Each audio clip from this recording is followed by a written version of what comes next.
anggota dewan itu tidak segagah yang dibayangkan orang-orang itu sebenarnya kan. Kade, ke, terus jalan bisiaranya tidak seindah mimpi-mimpi kalian. Jakab Gunawan. Intinya udah tahu jenuh aja. Lah jenuh. Gitu. Nggak ada tantangan bang. Jadi memang maksudnya apa? Banyak aja yang Gumasep gitu kan. Tapi nggak, rakyat nggak butuh. Siapa nih? Siapa ya Gumasep? Di mana dulu? Pak RK ini dengan bangganya bilang waktu itu ke Tasik, dia bilang angka investor yang masuk ke Jawa Barat itu paling tinggi. Kenapa kalau angka investasi Jawa Barat tinggi, kenapa penganggurannya juga tinggi? Nah kalau will, ya Pak Jokowi ini nggak will ke kita kalau gitu. Pantas saja Jawa Barat kalah. Kenapa dengan Jokowi nggak pro dengan DOP? Ya buktinya beliau kan di moratorium, nggak ngerti kenapa ya. Moratorium itu harus dihentikan karena itu amanat undang-undang. Ya, kita punya wilayah yang besar, kita punya penduduk yang banyak. Tapi kenapa anggaran pusat ke Jawa Barat jauh lebih kecil dibanding Jawa Tengah, Jawa Timur? Masalah Jokowi deh. Ya. Biasa aja. Bagus malah menurut saya. Nggak ngaruh. Nggak ngaruh lah. Tapi yang jelas itu kader kita dan kita yang membesarkan. PD Perjuangan yang membesarkan. Tentu di balik kekecewaan ada kebanggaan juga.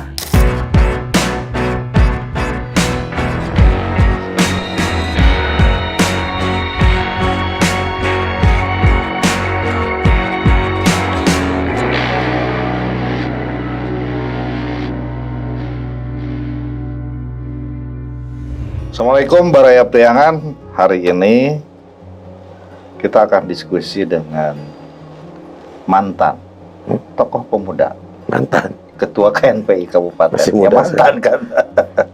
nggak terima Yang saya. sekarang sudah tidak muda lagi tentunya. Beliau sudah hampir 2 dasawarsa.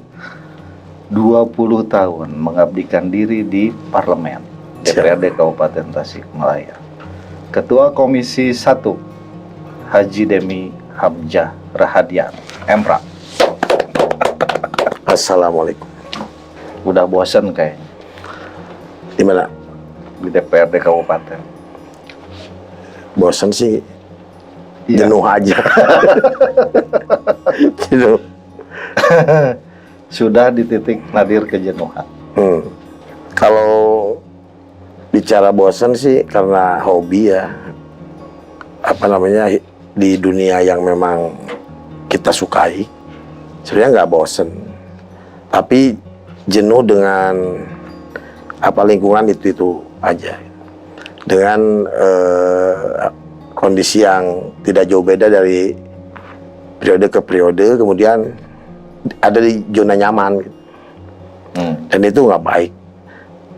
Makanya saya izin ke Pak Ketua DPC untuk istirahat dulu tadinya sebentar. Pak Ketua izin istirahat. Saya mau coba nge-refresh, ngajar gitu. Tapi masih minta aktif di partai, jadi apalah. Mengurus tetap bantu. Kenaun saja. Aduh, kaderisasi lah alasan gitu. Kedua, kalau di DPRD terus, selain kaderisasi kan itu aja ya. Kita tahu bahwa kewenangan DPRD itu sangat terbatas hari ini. Artinya, ya untuk melakukan sebuah hal-hal terkait apa yang ingin kita buat di masyarakat itu tidak semudah eksekutif. Tapi untung kita punya bupati dari partai yang sama, yaitu Pak Ketua DPC partai kita. Jadi lebih bisa tidak begitu sulit seperti yang lain. Anggota dewan itu tidak segagah yang dibayangkan orang-orang itu sebenarnya kan. Tidak segagah yang diingini. Iya. Ya, makanya Kade, ke, terus jalan bisiaranya tidak seindah mimpi-mimpi kalian. Jakab Gunawan. Ya maksudnya beda. Dulu di periode 2004 itu suasana DPRD itu dan aturan-aturan yang mengaturnya juga masih belum seperti sekarang kan. Meskipun dengan gaji yang jauh lebih kecil dulu itu. Dulu itu gaji total semua ya, itu sekitar 5 sampai 7 juta. Beda. ya dulu itu. Malah kalau periode yang 99 itu ada yang sampai 2.100.000. 700.000 apa kalau nggak salah. Masih sekitar angka itulah gaji pokoknya. Nah, tapi dulu itu DPRD punya kewenangan yang luar biasa. Ginding lah ya. Gini, maksud gini itu posisi tawarnya tinggi. Bisa menolak laporan pertanggungjawaban bupati. Wah, gaya lah. Hari ini kan enggak. Lalu ya masih semangat kerjanya dulu tuh masih kelihatan ini apa namanya? Kelihatan dari era Orde Baru ke reformasi, kemudian kondisi politik baru ya kan. Jadi masih kritis-kritis orang-orang di dalam itu. Seru lah, seru. Dan dulu itu bupati masih dipilih DPRD.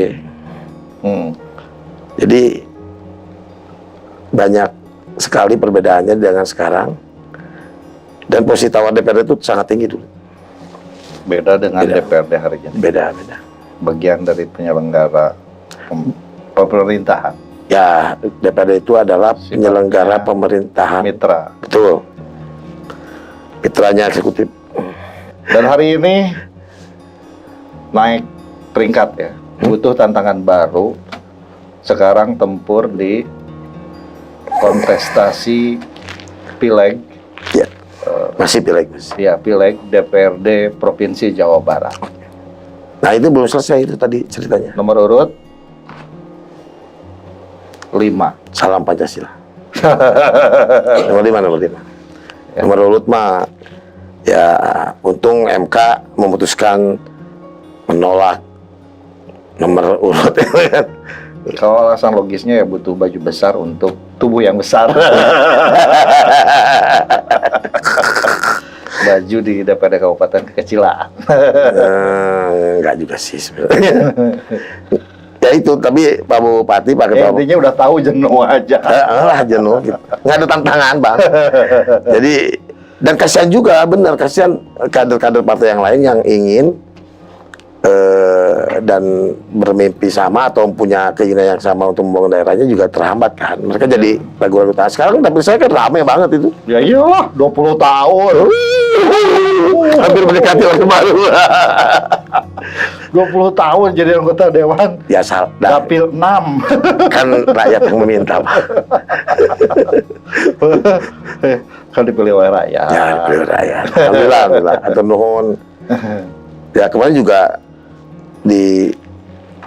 ketemuin dulu masyarakat pemilihnya sebelum di DCS itu kita sampaikan dan izin, termasuk saya minta saran kira-kira maju jangan, kalau nggak kira-kira kemarin kinerja saya selama 20 tahun ini dianggap buruk, lalu para tokoh masyarakat yang memilih saya secara loyal selama 20 tahun itu menilai kinerja saya itu gimana, layak apa enggak. Karena saya merasa masih banyak yang harus dilakukan dan masih kurang. Tapi alhamdulillah mereka mendorong, tetap semangat dan mendoakan saya. Ya itu ini aja apa namanya, terharu lah. Ternyata saudara-saudara di Pakidulan masih menginginkan itu. Dan tentu tema Pakidulan ini kan dibawa juga. Oh iya. Sekarang ke provinsi. Pasti harus dibawa. Dan itu bagian dari tugas suci saya ke sana. Jadi tugas sucinya apa? Menjadikan Tasik Selatan daerah otonom. Dan tentu saja kita ingin, kalau sudah di provinsi bukan hanya Tasik Selatan sih sebenarnya, tapi yang prioritas itu ya, apa namanya, mendorong DOB itu. Dan alhamdulillah kemarin kan sudah nyampe di pemerintah pusat sekarang. Tinggal kita terus koordinasi dengan pusat. Makanya presidennya harus yang paham. Yang paham. Yang pro terhadap DOB. Yang pro DOB. Ya mudah-mudahan lah Pak Ganjar ya. Kenapa dengan Jokowi nggak pro dengan DOB? Ya buktinya beliau kan di moratorium, nggak ngerti kenapa ya. Menurut saya sih nggak harus di moratorium itu harus dihentikan. Karena itu amanat undang-undang. Tapi kan daerahnya juga harus siap dulu. Oh betul. Infrastrukturnya, kesiapannya. Iya. Tapi dibanding daerah gini ya, kalau bicara kesiapan, daerah luar Jawa lebih nggak siap sebenarnya. Dan banyak yang tidak layak. Kita pernah ke sana ya, ke daerah-daerah di luar Jawa. Itu, waduh,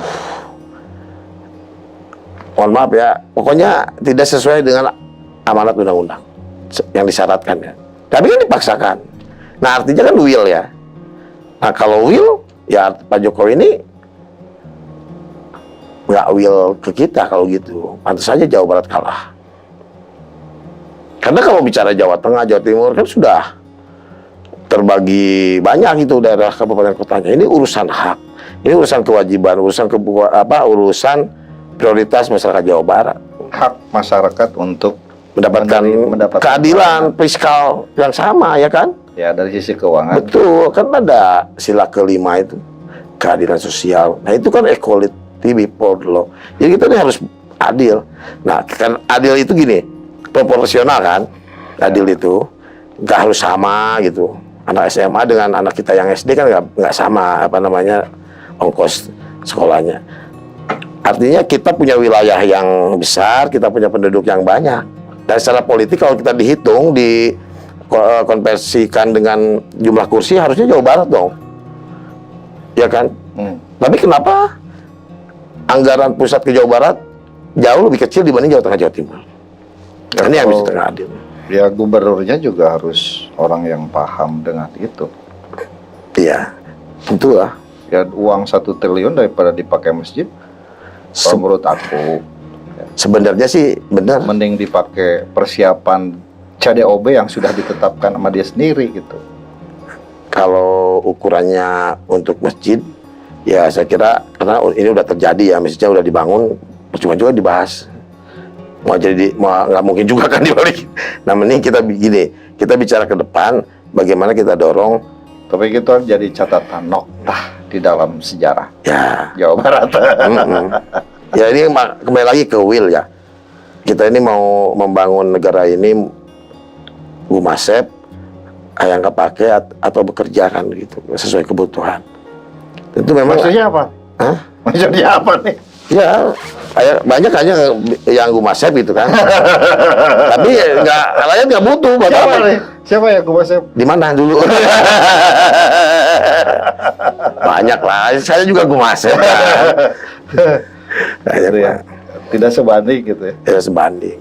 Ya lucu-lucuan. Jadi kayak gini deh, Gumasep itu. Itu asal goreng pegawaian teh. Cuci kata Pak. Kata Gumasep. Di tempat yang salah menurut saya. Jadi evaluasi aja di dalam sesama. Contohnya di medsos Gumasep gitu ya. Ada yang Gumasep. Ya saya juga suka Gumasep. Gitu, ya gitu. Iya ya, gitu. bukan soal itu kan nggak ada hubungannya dengan efek elektoral supaya disukai. Oh ini terkesannya kerja gitu, dekat dengan masyarakat. Kayaknya sangat peduli, wah sangat pinter dan lain sebagainya. Mungkin. Saya juga padahal kinerjanya lucu gitu. Iya. Sama dengan medsosnya berarti lucu. Kalau saya medsosnya gimana Pak saya? Jadi pengen tahu. Banyak apa isu krusial selain memang ingin memperjuangkan selatan di Jawa Barat? Banyak. Kayak guru madrasah dini. Isu kritisnya apa?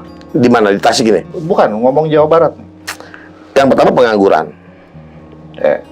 Kita ini RK. Pak RK ini dengan bangganya bilang waktu itu ke Tasik, dia bilang ini angka investor yang masuk ke Jawa Barat itu paling tinggi investasinya. Benar nggak? Dia bilang begitu kan? Lalu saya pernah tanya ke beliau di tempat yang sama ketika beliau presentasi itu, saya bilang, kenapa kalau angka investasi Jawa Barat tinggi, kenapa penganggurannya juga tinggi? Artinya investasi ini dinikmati bukan warga negara Jawa Barat menikmati. Ya, bukan orang Jawa Barat. Iya, bukan orang Jawa Barat. Karena faktanya angka pengangguran Jawa Barat tertinggi di Indonesia. Nah ini kan persoalan. Nah ini kan PR. Artinya gubernur ke depan ini harus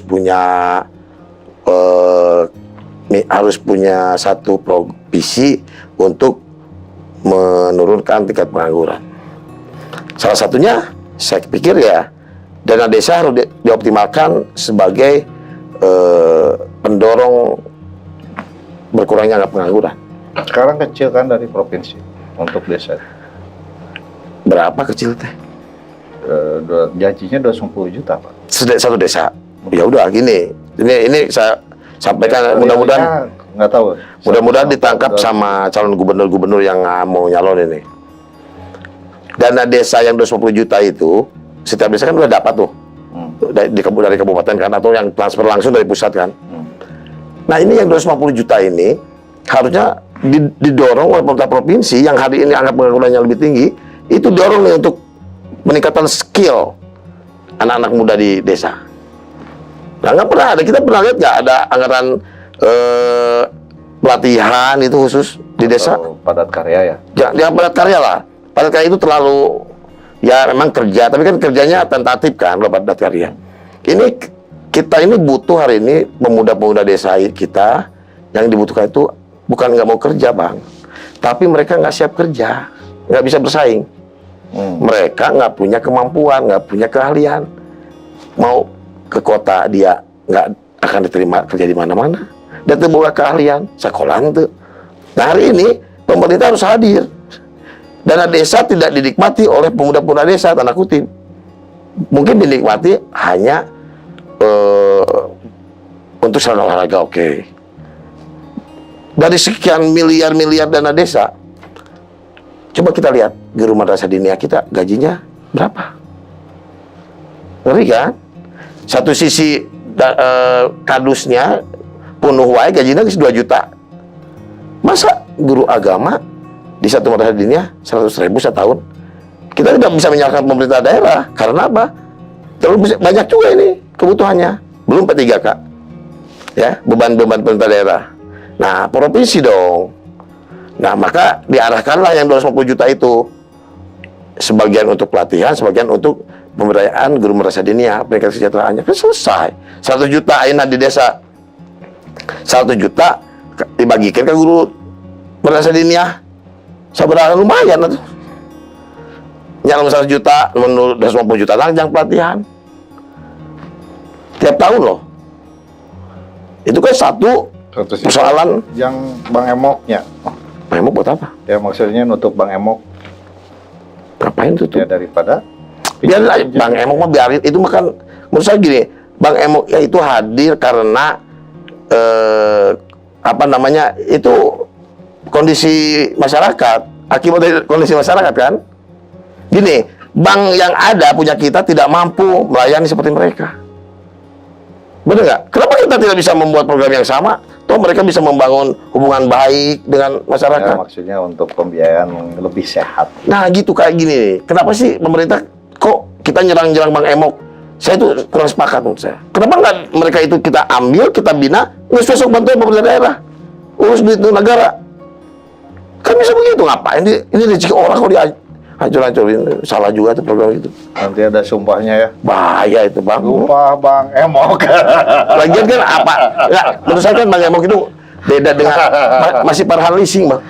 Parahan leasing yang Bang Emok mah. Leasing mah main. Bang Emok tuh masih, saya kok lihat ya, kok Bang Emok ini luar biasa pendekatan ke keluarga. Ini suatu saat saya pakai tim kampanye. Efektif ini. Serius. Oke, selain soal tenaga kerja dan soal pembangunan di desa, apa isu kritis lain? Isu yang selanjutnya adalah bagaimana pemerintah kota Kabupaten Tasik ini bisa berpikir duduk bersama. Soal apapun. Ya, soal perdagangan. Soal perdagangan, soal pembangunan, soal investasi, soal apapun kita harus duduk bersama. Kenapa? Karena nggak ada yang namanya kota kabupaten itu sebenarnya nggak ada. Dari kultur, sosiologi, budaya, dan orang-orang itu taunya Tasik aja. Nah, tapi ini ada relasi ekonomi, ada relasi politik, ya kan, dengan kota ini. Mana bisa kabupaten di mana ada hajat politik di kota, kabupaten itu pasti ramai juga. Sebaliknya pun begitu. Nah, relasi ekonomi, relasi politik, relasi sosial ini nggak bisa dipisahkan. Maka harusnya setiap pembahasan anggaran itu bareng kepala daerah itu. kalian bisa bikin hotel yang banyak di kota, tapi berwisatalah ke kabupaten, bersinergi lah. Bukannya hari ini udah. Ya, alhamdulillah sedikit-sedikit lah. Tapi baru segitu, jangan kayak dulu. Di dia nyen terminal Cilembang, di itu negara dipotong ke negara. Kan lucu kan, saling bunuh juga negara, padahal ini untuk kepentingan rakyat. Nah, ini persoalan. Dan hari ini saya kira semangatnya sudah ada. Tinggal dipertegas, tinggal diperkuat lagi dan dikonkretkan oleh para calon bupati, wali kota ke depan. Contoh ya, lingkungan ya, urusan Ciulan aja. Saya kan besar di Ciulan ya, saya berenang di sana, bisa ngojek didinya, main di sana, banyak waktu yang terbuang di sana. Lalu hari ini, bukan hanya saat bang, kotor. Ini pasti bukan urusannya kabupaten aja, karena itu mengalir ke kota, dari kabupaten ke kota, terus kabupaten lagi kan. Itu urusan provinsi bang. Iya, makanya saya nanti sedang nanya urusan saya di provinsi kan gitu. Nah, ini harus diselesaikan. Ciulan ini bagian hidup saya dan tentu bagian hidup masyarakat Tasikmalaya pada umumnya. Dan Ciulan ini kan nama besar juga, selain Galunggung ya. Artinya gerakan, saya mendukung sekali gerakan yang diinisiasi kawan-kawan aktivis lingkungan. Ayolah berbarengan dengan kabupaten juga, sama lah gitu. Ya nanti di provinsi kalau ditakdirkan oleh Allah saya jadi ya dan bermanfaat, mari kita perjuangkan itu bersama-sama. Yang selanjutnya bisa Bojang ditaros. Ya ini industri kreatif ini harus didorong di kota ini, di kabupaten ini. Kawan-kawan industri kreatif ini kan luar biasa ya ininya. Ya. Potensinya di Tasik ini potensinya banyak. Cuman potensi yang banyak ini tidak, ini kan banyak nih kayak orang-orang seperti Kang Muhajir CS ya, yang bergerak di dunia ini, kemudian di sudut-sudut yang lain ada, tapi ada yang bisa punya akses, ada yang enggak. Nah ini persoalan, maka harus pemerintah juga harus duduk bersama dan seperti di Jawa Tengah, Kang. Bukannya udah dibikinin gedung kreatif? Faktanya gedung kreatif kota ya? Ya. Kabupaten belum. Nah maksudnya gini, bukan persoalan gedung, bukan. Kan persoalannya will. Ya kan langsung Pak Gubernur itu nangkap, oh butuh gedung, dibangunin lah gedung. Jadi usaha gedung, nah? Gedungnya Pemkot. Mayar tuh. Saya nggak tahu, belum masuk sana Pak. Gedung kesenian ya, nah, apapun itu ya. Kreativitas itu kan nggak usah di gedungan. Iya maksud saya gini, kan tambah Pak Emil lu gaduh kawasan, nuhun lah, bukan nama saya gedung ya. Maksudnya kan udah ada. Udah. Nah itu saya nggak sepakat kalau cuma itu, bukan. Dan gedung itu bagi saya nanggung. Kalau menurut aku orang kreatif mah biarin aja lah, nggak usah. Iya kan dia mah di wadahan. Dia udah kreatif ini. Ya kalau gedung itu kan simbol aja. Ada pemerintah terlibat di sana. Nggak usah. Nggak usah ada ikut-ikutan pemerintah. Biar kreatif mah kreatif aja. Iya maksudnya gini, ikut-ikutan itu kita nggak mau ikut berkreasi di sana. Iya makanya dulu berkreasinya. Nah kita mah nggak. Maksudnya gini, kita menyediakan apa yang mereka butuhkan gitu aja. Iya. Kayak saya lihat di Semarang itu, setiap malam Sabtu malam Minggu itu gedung balai kota, gedung dipakai buat tempat aksi atraksi, manggung, show apapun kesenian itu ada jadwalnya, Kang. Ini komunitas rock malam Minggu, komunitas malam Minggu, kayak itu mereka punya jadwal dan yang dihadiri oleh para pejabat. Ada makanan-makanan ringan yang disediakan dinas. Itu kan keren banget. Ya di Tasik nggak bisa lah ada ormas. Lawan, ormas naon. Masa nggak boleh positif? Kalau mengganggu ormasnya, ormas apa dulu? Ya kan? Kalau ada ormas-ormas yang kira-kira melanggar hukum, kita lawan aja. Bikin rame-rame gitu kan jadinya mahal. Maksudnya apa? Ya bikin event, bikin apa, itu kan jadinya mahal. Nggak bikin event dong, kok bikin event itu sih? kan bagian dari bisnis, Pak. Orang kreatif. Nggak ada bisnis. Ya kalau orang kreatifnya nggak masuk ke industri juga kan susah. Iya, nah urusan industri kan urusan lain. Urusan industri itu bicaranya nanti ke skill mereka, tergantung sehebat apa kan. Akhirnya kan begitu. Tapi urusan pemerintah hari ini menyediakan sarana-sarana, tempat-tempat atau situasi yang membuat mereka hadir ya. Menurut saya nggak masalah. Yang harus didorong juga, Kang, gini, gimana industri mau tahu kalau industri juga kawan-kawan kita juga nggak pernah diangkat, ya. Contoh aja contoh, kan kita bisa gini, kalau pemerintah itu bisa melakukan sesuatu tanpa uang, kayak ini kita mau dorong artis kita mau dorong satu talent kita, kan tinggal perintahkan saja semua untuk subscribe sekota Tasik ini PNS lah, iya, dan di TNI nah, iya, Polri, keren. Ya kan bisa pakai uang kan? Sekarang kan bisa begitu, Pak, jadi duit itu. Nah, banyak cara yang bisa dilakukan pemerintah sebenarnya. Tinggal kreatif aja. Intinya anak-anak kreatif ini harus terfasilitasi. Siap. Karena mereka anak muda lah tuh, ya. Nggak bisa pegang cangkul, ya jangan dipaksa, Pak. Jangan. Itu kecuali yang sudah memang pegang cangkul ya, harus didorong lebih kreatif di bidang pertanian. Ke usum dah ya, di Kelemur kita jarang yang pegang cangkul. Pakai traktor ya. Sekarang beda zamannya. Bukan pakai mundi. Sama lagi guys. Kadang-kadang. Oke, Pilpres. Ya, Pilpres. Ada 2 tugas sebagai petugas partai. Saya jarang ngomong Pilpres. Gimana? Gitu. Sebagai kader PDI Perjuangan, tentu sekarang ya masih apa ya namanya, lebih tepatnya apa? Ya Bapak kan ikut berjuang. Maksudnya apa? Masalah Jokowi deh? Ya biasa aja. Biasa aja. Bagus malah menurut saya. Gak ngaruh juga. Gak ngaruh lah. Gini ya, PDI ini memang gak boleh dekat-dekat sama kekuasaan. Gimana? Pak. Ya kan target politik itu tetap kekuasaan dong. Nggak, maksudnya gini. Kan kita ini memang ada hikmahnya dengan kondisi kemarin. Sekarang? Ya kan kondisi, ya kemarin lah, maksudnya kemarin. Ya sekarang.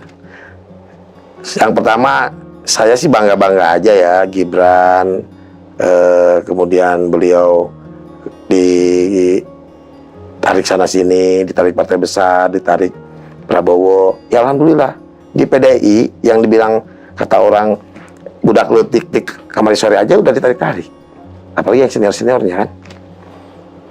Artinya PDI itu manfaat ternyata di mana-mana.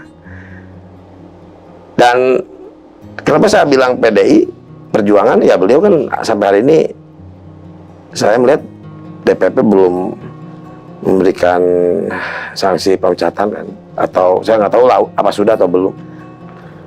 Tapi yang jelas itu kader kita dan kita yang membesarkan, PDI Perjuangan yang membesarkan. Tentu di balik kekecewaan ada kebanggaan juga.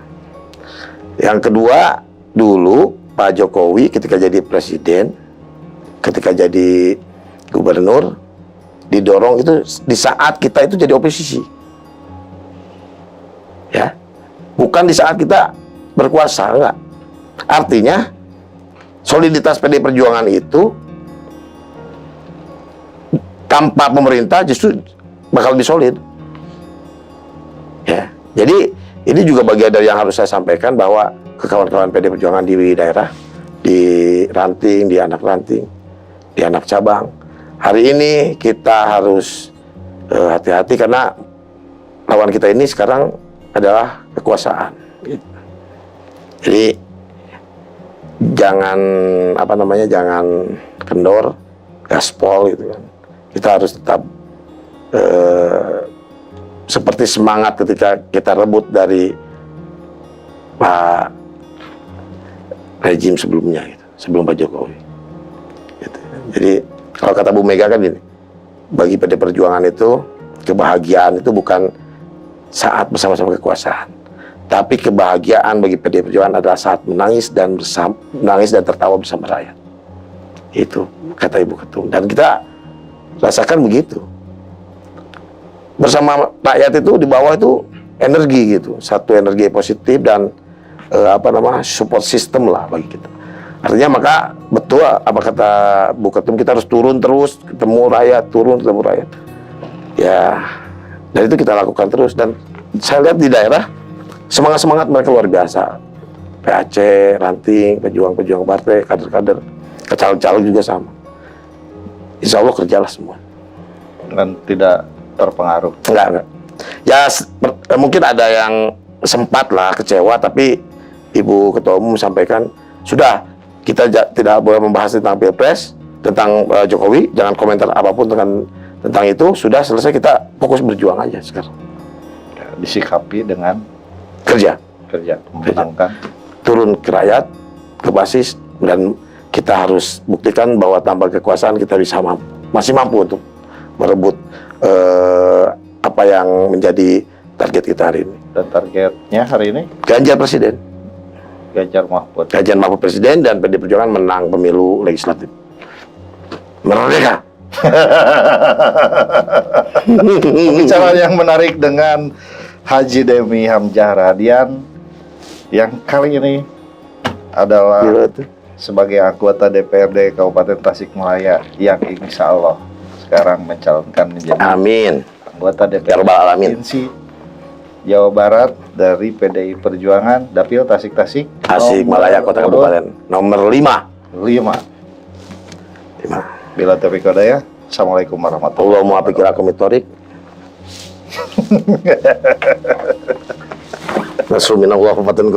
Assalamualaikum warahmatullahi wabarakatuh.